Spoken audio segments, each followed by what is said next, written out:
Hello class, today we will read about digestive system in human.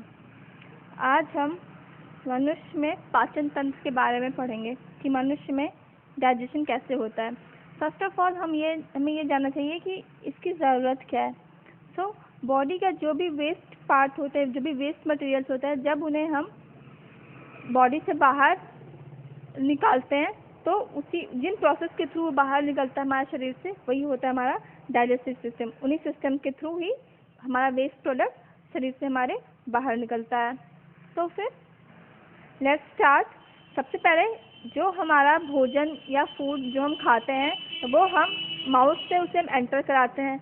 Mouth को ही हम एक और वर्ड क्या कहते हैं, बक्कल कैविटी भी कहते हैं। माउथ को ही हम बक्कल कैविटी भी कहते हैं।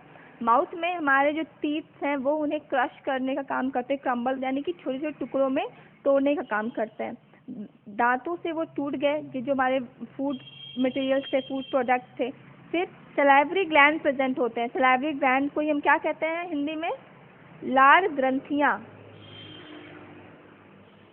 लार ग्रंथियां, सलाइवरी ग्लैंड्स। सलाइवरी ग्लैंड्स क्या करती हैं कि उन फूड मटेरियल्स को एक पेस्ट में उन्हें कन्वर्ट कर देती है और फिर वो ओसोफेगस यानी कि फूड पाइप। एक चीज़ और, हमारे माउथ में, क्योंकि हमें पता है कि जब नाक से सांस लेते हैं तो वो हमारे इसी पाइप से होते हुए जाती है। एंड हमारी फूड पाइप एंड हमारी विंड पाइप दोनों आगे पीछे ही हैं। तभी कहते हैं नहीं, खाना खाते वक्त ज़्यादा बात नहीं करनी चाहिए ना, हमें खाना खाते वक्त बात नहीं करनी चाहिए। तो फूड पाइप और विंड पाइप दोनों आगे पीछे ही होती हैं। और ये है हमारा ओसोफेगस। खाना फिर ओसोफेगस से होते हुए स्टमक में जाता है। स्टमक में वहाँ पे उसका पाचन होता है, जहाँ पर वो पैनक्रियास में एंटर करता है। कुछ देर स्टमक में रहने के बाद वो पैनक्रियास में एंटर करता है। और जो हमारा जो स्टमक होता है वो जे शेप्ड होता है। कौन सी शेप का होता है? जे शेप का होता है। आप देख रहे हैं ये जे, लाइक तो ये हमारा जे शेप का होता है। तो हमारा जे शेप का स्टमक होता है। स्टमक के बाद खाना हमारा पैनक्रियास में एंटर करता है। पैनक्रियास में एंजाइम्स प्रेजेंट होती हैं 3 तरह के। कौन कौन से एंजाइम्स हैं? Amylase, trypsin, lipase.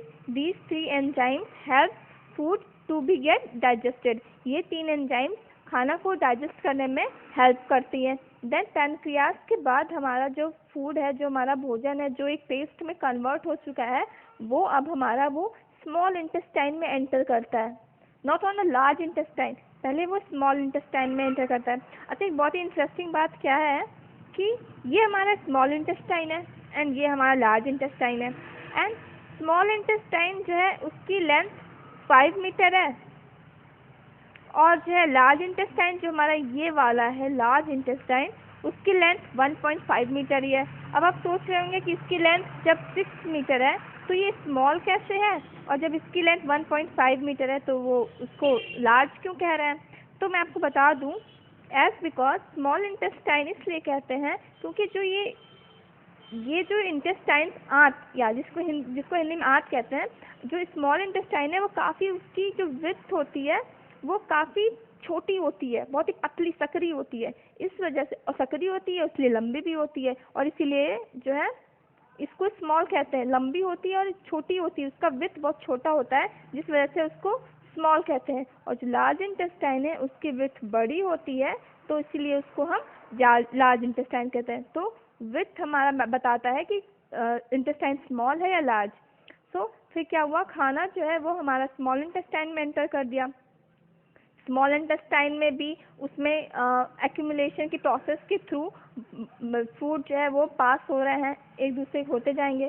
फिर फूड जो है वो ऑलमोस्ट डाइजेस्टेड ही हो चुका होगा, लेकिन वो अब उसे पास होने के लिए भी रास्ता चाहिए, हमें पता है वो कहाँ पे से पास होगा। फिर वो जाएगा लार्ज इंटेस्टाइन में।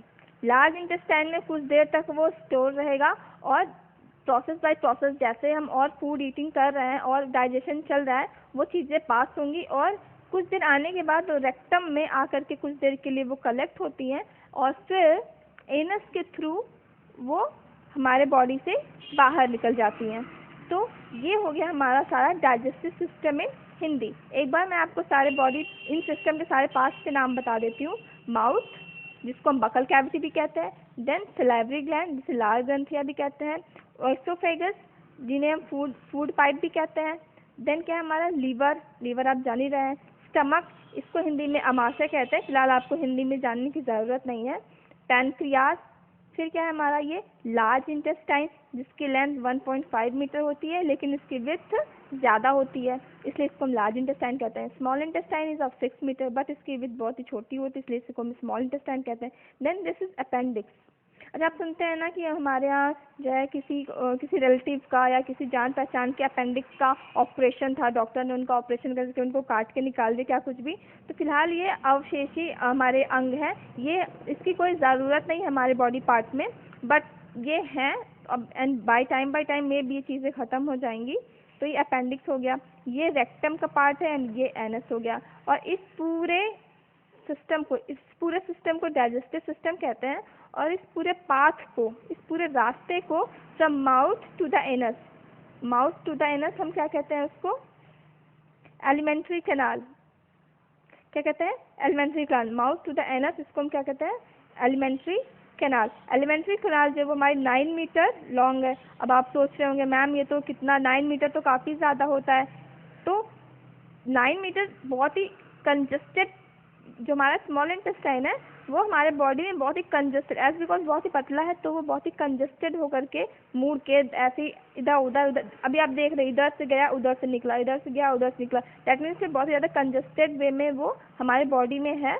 और इसकी पूरी लेंथ अगर देखी जाए तो वो 9 मीटर है। क्यों? क्योंकि 6 मीटर एंड 7.5 मीटर तो हमारा इसी ने ले लिया, इंटेस्टाइन ने। तो बाकी रेस्ट जो है वो हमारा जो है सिलाइवरी ग्लैंड से, oesophagus, liver, stomach and pancreas, rectum, anus, ये सारा हमारा कवर कर लेगा रेस्ट ऑफ द मीटर।